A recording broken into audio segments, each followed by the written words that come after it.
ಈ ಖ್ಯಾತ ನಟಿ ಮಾತನಾಡುವಂತ ಭಾಷೆನ ನೀವು ಸ್ವಲ್ಪ ಗಮನಿಸಿ.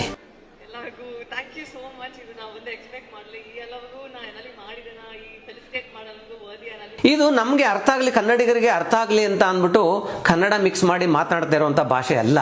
ಇಡೀ ತಮಿಳುನಾಡಿಗೆ ಅಲ್ಲದೆ ವೈದಿಕ ಪರಂಪರೆಗೂ ಕೂಡ ಪುನರ್ಜನ್ಮವಿತ್ತವರು ವಿಜಯನಗರದ ಅರಸರು ಎಂಬುದು ಒಂದು ಹೆಮ್ಮೆಯ ಸಂಗತಿ.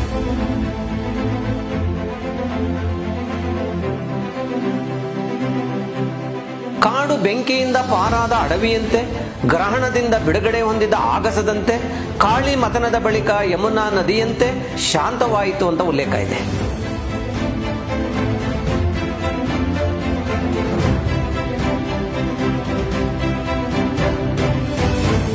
ಯುದ್ಧ ಗೆದ್ದ ನಂತರ ಕಾಣಿಕೆಯಾಗಿ ಏನ್ ಬೇಕಂತ ಕೃಷ್ಣ ಮಲೆಯರನ್ನ ಕೇಳ್ತಾನೆ. ಎಲ್ಲಾ ಸಂಪತ್ತನ್ನು ಬಿಟ್ಟು ಕೃಷ್ಣನ ಬಳಿ ಇದ್ದಂತ ಕಾಳಿ ಎಂಬ ನಾಯಿಯನ್ನ ಬೇಕಂತ ಕೇಳಿ ಪಡೆದ ಅಂತ ಈ ಅಟಗೂರು ಶಾಸನದಲ್ಲಿ ಉಲ್ಲೇಖಿಸ್ತಾರೆ.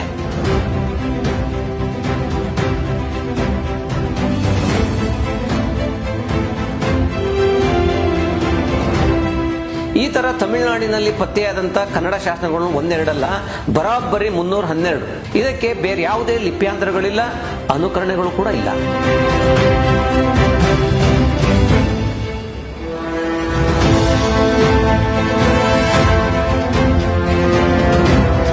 ಅನಿಲ ಧನುಜನ ಸಿಂಹ ಧ್ವನಿಯಂ ಕೇಳದಲ್ಲಿ ತತ್ಸರೋವರ ದರ್ದೆ ಪೌವನೆ ಪಾರುವಂತೆ ಪಾರಿದು ವನಾಕುಳಂ ಕೊಳದಲ್ಲಿರ್ದ ತದ್ವಿ ಹಗಕುಳಂ ಆರವಂ ನಿರ್ಜಿತ ಗನರವಂ ನಿರಸ್ಥ ಗನರವಂ ಕೋಪಾರುಣ ನೇತ್ರಂ ಕೇಳ್ದು ನೀರೊಳಗಿರ್ದಂ ಬೆವರ್ದಂ ರಗಪತಾಕಂ.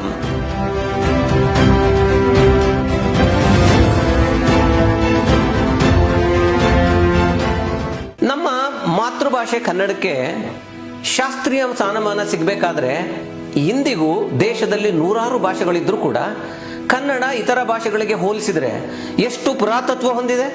ಅದರ ಗತವೈಭವ ಮತ್ತು ಶ್ರೀಮಂತಿಕೆಯನ್ನು ರುಜುವಾತುಪಡಿಸಿದಂತಹ ನಮ್ಮ ದೇಶದ ಸಂಶೋಧಕರು, ಇತಿಹಾಸ ಸಂಶೋಧಕರು, ಮತ್ತು ಅದನ್ನು ಅಂದಂದಿನ ಕಾಲಘಟ್ಟದಲ್ಲಿ ನಮೂದಿಸಿ ನಮ್ಮ ಕಾಲಕ್ಕೆ ಸಿಗುವಂತೆ ಪುರಾವೆಗಳನ್ನು ಬಿಟ್ಟು ಹೋಗಿರುವಂತ ಅಂದಿನ ಕಾಲದ ವಿಷನರಿ ಶ್ರೀಮಂತರುಗಳು ಅಂತ ನಾನು ಕರೆಯಕ್ಕೆ ಇಷ್ಟಪಡ್ತೀನಿ. ಇವರೆಲ್ಲರಿಗೂ ಕೂಡ ಕನ್ನಡಿಗರು ಎಷ್ಟು ಕೃತಜ್ಞತರಾಗಿದ್ರು ಸಾಲದೇನೋ ಅಂತ ನನ್ನ ಅನಿಸಿಕೆ.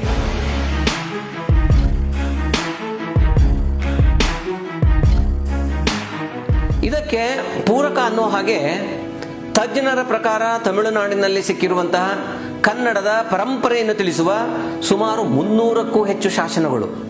ಬಹುಶಃ ಇಂತಹ ಶಾಸನಗಳು ಸಿಗದಿದ್ದರೆ ನಮ್ಮ ಇತಿಹಾಸವನ್ನು ತಿಳಿಯಲು ಸಾಧ್ಯನೇ ಇರಲಿಲ್ವೇನೋ ಅಂತ ಅನಿಸ್ತದೆ. ಯಾಕಂತ ಅಂದ್ರೆ ಶಾಸನ ಎಷ್ಟು ಮುಖ್ಯ ಅಂತ ಅಂದ್ರೆ ಪ್ರಪಂಚದಲ್ಲಿ ಪ್ರತಿಯೊಂದು ಸಂಸ್ಕೃತಿ, ಸಾಮಾಜಿಕ ಪರಿಸ್ಥಿತಿಗಳು, ಧಾರ್ಮಿಕ ಪದ್ಧತಿ, ಆಚಾರ ವಿಚಾರಗಳು, ರಾಜ್ಯಾಡಳಿತ, ತಾವು ಮಾಡಿದ ಸಾಧನೆಗಳು, ಅಂದಿನ ಭಾಷೆ ವಿವಿಧ ಕಾಲಘಟ್ಟಗಳಲ್ಲಿ ವಿವಿಧ ಪರಿಸ್ಥಿತಿಗಳಲ್ಲಿ ಯಾವ ರೀತಿ ಸ್ಪಂದಿಸಿವೆ ಅಂತ ತಿಳಿಯಲು ಯಾರೂ ನಾಶ ಮಾಡಲಾಗದ ಶಾಶ್ವತ ಉಳಿಯುವ ವಸ್ತುಗಳ ಮೇಲೆ ಬರೆದ ದಾಖಲೆಗಳೇ ಶಾಸನಗಳು.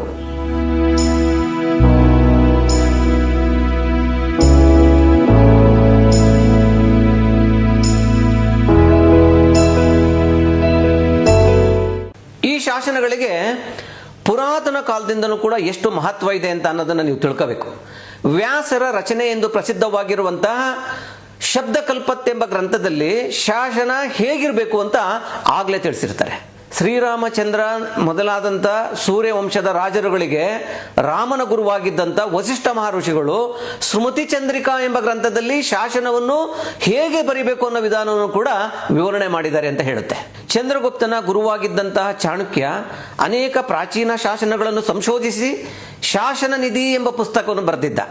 ಇವೆಲ್ಲವೂ ಶಾಸನಗಳ ಪ್ರಾಮುಖ್ಯತೆಯನ್ನ ಎತ್ತಿ ತೋರಿಸುತ್ತವೆ. ಇದರಲ್ಲಿ ಯಾವುದೇ ಸಂಶಯ ಇಲ್ಲ. ಇವೆಲ್ಲವನ್ನು ತಿಳಿದೇ ಇತಿಹಾಸ ತಜ್ಞರು ತಮ್ಮ ಪ್ರಾಬಲ್ಯವನ್ನ ಮೆರೆದಿದ್ದಾರೆ ಅಂತ ಹೇಳ್ಬೋದು ನಾವು.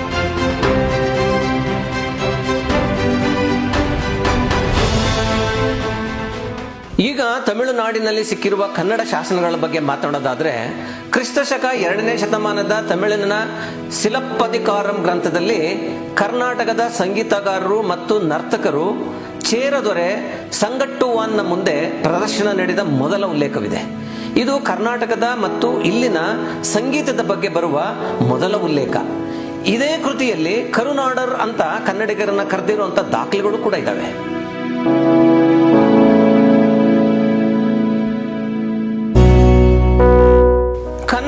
ಬಹುತೇಕ ಶಾಸನಗಳು ನೆರೆಯ ತಮಿಳುನಾಡಿನಲ್ಲೋ ಮಹಾರಾಷ್ಟ್ರದಲ್ಲೋ ಆಂಧ್ರ ಪ್ರದೇಶದಲ್ಲೂ ಸಿಗೋದು ವಾಡಿಕೆ ಆಗಿಬಿಟ್ಟಿದೆ. ಈ ಥರ ತಮಿಳುನಾಡಿನಲ್ಲಿ ಪತ್ತೆಯಾದಂಥ ಕನ್ನಡ ಶಾಸನಗಳು ಒಂದೆರಡಲ್ಲ, ಬರಾಬ್ಬರಿ 312. ಅವುಗಳಲ್ಲಿ ಸುಮಾರು 200ರಷ್ಟು ಪೂರ್ಣ ಪಾಠ ಪ್ರಕಟವಾಗುವ ಶಾಸನಗಳಿದ್ದಾವೆ. ಕೃಷ್ಣಗಿರಿ ಒಂದರಲ್ಲೇ 109 ಶಾಸನಗಳು ಸಿಕ್ಕಿವೆ ಅನ್ನೋದು ಒಂದು ವಿಶೇಷ.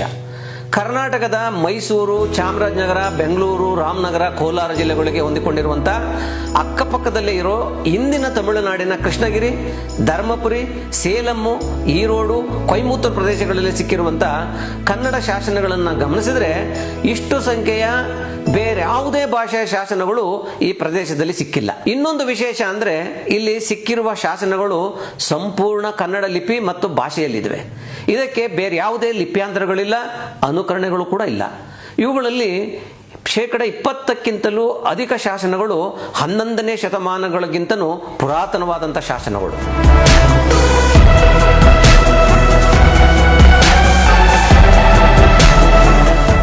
ತಮಿಳುನಾಡಿನಲ್ಲಿ ದೊರೆತಿರುವಂಥ ಕನ್ನಡ ಶಾಸನಗಳನ್ನ ಪ್ರಮುಖವಾಗಿ 3 ರೀತಿಯಾಗಿ ವರ್ಗೀಕರಿಸಬಹುದಾಗಿದೆ. ಒಂದು, ಸಹಜ ಕನ್ನಡ ಪ್ರದೇಶದ ಶಾಸನಗಳು, ಕನ್ನಡ ಅರಸು ಮನೆತನದ ಆಳ್ವಿಕೆಯ ಪರಿಣಾಮವಾಗಿ ರಾಜಭಾಷೆಯಾಗಿ ಹಾಕಿಕೊಂಡಿರುವ ಶಾಸನಗಳು, ದಿಗ್ವಿಜಯದ ಸ್ಮಾರಕವಾಗಿ ಹಾಕಿಕೊಂಡಿರುವ ಶಾಸನಗಳು.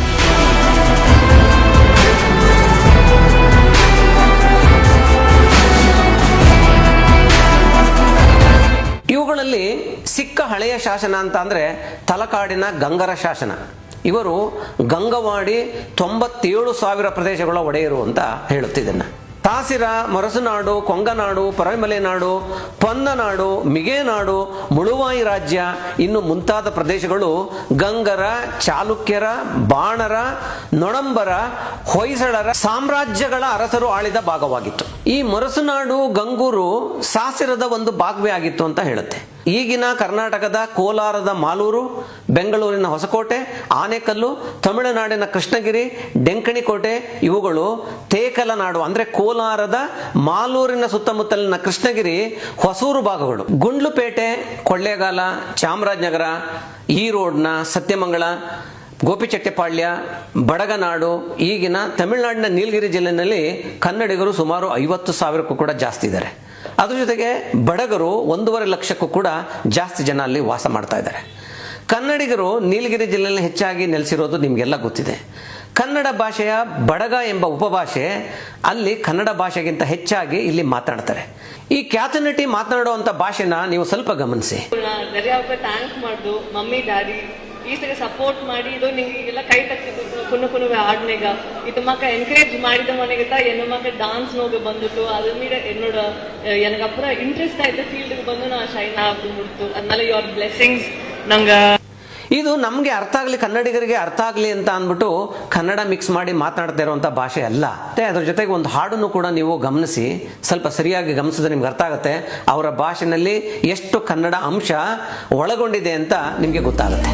ಈ ಪರಿಸಾನಿ ಬುಟ್ಟು ಕೊಡವು ಬೇಡ, ನಿನ್ನ ಆಸೆ ಎಂದು ಬುಡವು ಬೇಡ, ನೀ ಬಡಗು ಎಂದು ಮರೆಯಬೇಡ, ನಂಗ ಅಯ್ಯ ಹೆತ್ತ ಕಾತ ಕೊಲವ ಕಾಪೋಬ ವೀರನೇ, ನಂಗ ಅಯ್ಯ ಹೆತ್ತ ಕಾತ ಕೊಲವ ಕಾಪೋಬ ವೀರನೇ. ಬಡಗರು ಯಾವುದೋ ಕಾಲದಲ್ಲಿ ಕರ್ನಾಟಕದಿಂದ ತಮಿಳುನಾಡಿಗೆ ಹೋಗಿ ನೆಲೆಸಿದ್ರು ಅಂತ ಹೇಳ್ತಾರೆ. ಅವರ ಕನ್ನಡ ತಮಿಳಿನೊಂದಿಗೆ ಸೇರಿ ಬಡಗವಾಗಿ ಬದಲಾದರೂ ಕೂಡ ಈಗ ತಮ್ಮ ಭಾಷೆಯನ್ನು ಕನ್ನಡ ಲಿಪಿ ಬದಲು ತಮಿಳಿನ ಲಿಪಿಯಲ್ಲಿ ಬರೆತಿದ್ರೂ ಬಡಗ ಕನ್ನಡದ ಉಪಭಾಷೆಗೆ ಉಳಿದಿದೆ. ಈ ಸಮುದಾಯ ಈಗಲೂ ಹೇಗೆ ಕನ್ನಡದ ಕಂಪನ್ನು ಉಳಿಸಿಕೊಂಡು ಇತ್ತ ಸಂಪೂರ್ಣವಾಗಿ ತಮಿಳು ಭಾಷೆಗೆ ಹೊಂದಿಕೊಳ್ಳದೆ ತನ್ನದೇ ಸ್ವತಂತ್ರ ಪ್ರತ್ಯೇಕ ಬಡಗ ಸಮುದಾಯವಾಗಿ ಮುಂದುವರಿತಾ ಇರೋದು ಒಂದು ಹೆಮ್ಮೆಯ ವಿಚಾರ.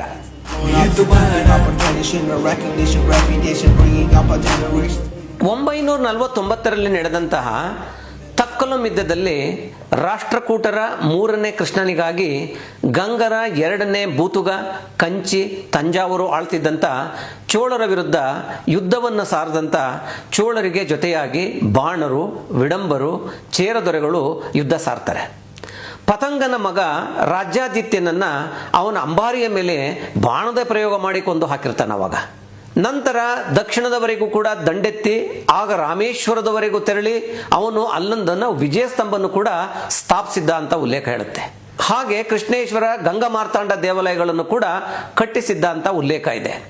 ಮುಂದೆ 40 ವರ್ಷ ಚೋಳರಿಗೆ ಸಾಮ್ರಾಜ್ಯನ ಗೆಲ್ಲೋದಕ್ಕೆ ಅವಕಾಶನೇ ಇಲ್ದಂಗೆ ಮಾಡಿ ಈ ಯುದ್ಧದ ನಂತರ ಚೋಳ ಚೇರ ಸಾಮ್ರಾಜ್ಯಗಳು ಚಲ್ಲಾಪಿಲ್ಲಿಯಾಗಿ ಸಿಂಹಳ ದೇಶದ ದೊರೆ ಶರಣಾಗಿ ಸಿಂಹಳ ದೇಶಗಳ ಸೈನ್ಯ ದಿಕ್ಕಾಪಾಲಾಗಿ ಓಡಿ ಗಂಗಾ ಮತ್ತು ರಾಷ್ಟ್ರಕೂಟರ ಸೈನ್ಯಕ್ಕೆ ಶರಣಾಗಬೇಕಾಗತ್ತೆ.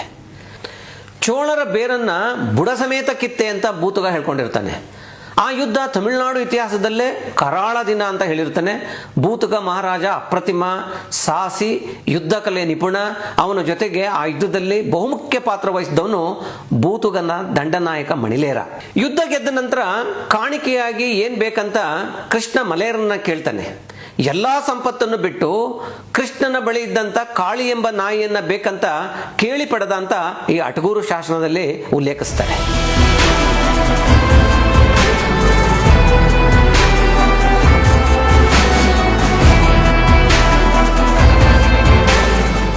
ಇನ್ನು ಎರಡನೇ ಇನ್ಸಿಡೆಂಟ್ ಹೇಳಬೇಕು ಅಂತಂದ್ರೆ, ಒಮ್ಮೆ ತಮಿಳುನಾಡಿನಲ್ಲಿ ಸರಿಯಾದ ಆಡಳಿತವಿಲ್ಲದೆ ಅರಾಜಕತೆ ಇದ್ದಿರ್ತದೆ. ಇಂತಹ ಸಂದರ್ಭದಲ್ಲಿ ತಮಿಳುನಾಡಿನ ಪರಕೀಯರ ದಾಳಿಯಿಂದ ರಕ್ಷಿಸಿದಂಥ ಕೀರ್ತಿ ವಿಜಯನಗರದ ಅರಸೆಗೆ ಸಲ್ಲುತ್ತೆ. ಇದನ್ನ ವೀರ ಕಂಪಣ್ಣರಾಯಣ ಹೆಂಡತಿ ಗಂಗಾದೇವಿ ತನ್ನ ಮಧುರ ವಿಜಯ ಕಾವ್ಯದಲ್ಲಿ ಹೇಳಿರೋದು ಎಷ್ಟು ಚೆನ್ನಾಗಿದೆ ನೋಡಿ. ಕಾಡು ಬೆಂಕಿಯಿಂದ ಪಾರಾದ ಅಡವಿಯಂತೆ, ಗ್ರಹಣದಿಂದ ಬಿಡುಗಡೆ ಹೊಂದಿದ ಆಗಸದಂತೆ, ಕಾಳಿ ಮತನದ ಬಳಿಕ ಯಮುನಾ ನದಿಯಂತೆ ಶಾಂತವಾಯಿತು ಅಂತ ಉಲ್ಲೇಖ ಇದೆ. ಇಡೀ ತಮಿಳುನಾಡಿಗೆ ಅಲ್ಲದೆ ವೈದಿಕ ಪರಂಪರೆಗೂ ಕೂಡ ಪುನರ್ಜನ್ಮವಿತ್ತವರು ವಿಜಯನಗರದ ಅರಸರು ಎಂಬುದು ಒಂದು ಹೆಮ್ಮೆಯ ಸಂಗತಿ.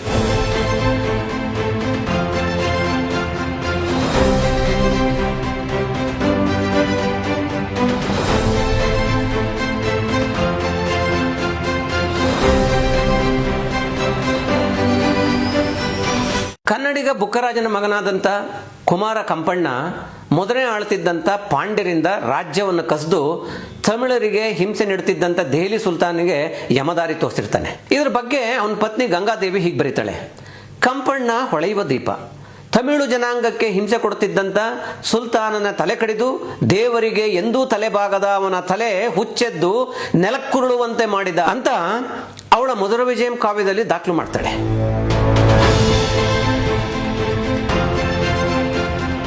ಇನ್ನು ಮೂರನೇ ಇನ್ಸಿಡೆಂಟ್ ಹೇಳಬೇಕಂದ್ರೆ, ಕಂಚಿಯ ರಾಗಸಿಂಗೇಶ್ವರ ದೇವಾಲಯದಲ್ಲಿರುವಂತಹ ಕಂಬವೊಂದರಲ್ಲಿ ಶಿಲಾಶಾಸನವಿದೆ. ವಿದ್ವಾಂಸರು ಈ ಶಾಸನವನ್ನ ಬಾದಾಮಿ ಚಾಲುಕ್ಯರ ಇಮ್ಮಡಿ ವಿಕ್ರಮಾದಿತ್ಯನ ಕಾಲದ್ದು ಅಂತ ಹೇಳ್ತಾರೆ. ಇದು ಇಮ್ಮಡಿ ಪುಲಕೇಶಿಯ ಮಗನಾದಂಥ ಮೊದಲನೇ ವಿಕ್ರಮಾದಿತ್ಯನ ಕಾಲಕ್ಕೂ ಕೂಡ ಅನ್ವಯಿಸಬಹುದು ಅನ್ನೋ ಅಭಿಪ್ರಾಯ ಕೂಡ ಇದೆ. ಇದರಲ್ಲಿ ಪಲ್ಲವರನ್ನ ಸೋಲಿಸಿದ್ದಂಥ ಪುಲಕೇಶಿ ದಕ್ಷಿಣದಲ್ಲಿ ತನ್ನ ಆಧಿಪತ್ಯ ಸ್ಥಾಪಿಸ್ತಾನೆ. ಪುಲಕೇಶಿಯಿಂದ ಸೋತ ಪಲ್ಲವ ಮಹೇಂದ್ರವರ್ಮನ ಮಗ ನರಸಿಂಹವರ್ಮ ಪಟ್ಟಕ್ಕೆ ಬಂದ ಕೂಡಲೇ ಅನಿರೀಕ್ಷಿತ ದಾಳಿ ಮಾಡಿ ಪುಲಕೇಶಿಯನ್ನು ಸೋಲಿಸಿರ್ತಾನೆ. ಆಗ ಪುಲಕೇಶಿಯ ಮೂರನೇ ಮಗ 1ನೇ ವಿಕ್ರಮಾದಿತ್ಯ ಪಲ್ಲವರ ಸಾಮ್ರಾಜ್ಯವನ್ನ ಅಲ್ಲಿಂದ ಅವ್ರನ್ನ ಹೊರಗಡೆ ಓಡಿಸಿ ಪಲ್ಲವರ ರಾಜಧಾನಿಯಾದಂಥ ಕಂಚಿಯನ್ನು ಕೂಡ ಆಕ್ರಮಿಸ್ತಾನೆ.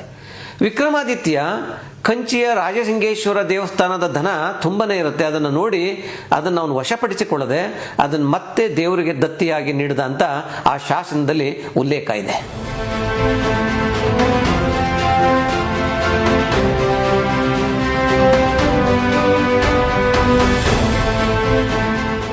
ಕೊನೆಯದಾಗಿ ಇದು ಶಾಸನಗಳಿರ್ಬೋದು ಅಥವಾ ಪುರಾಣಗಳಿರ್ಬೋದು.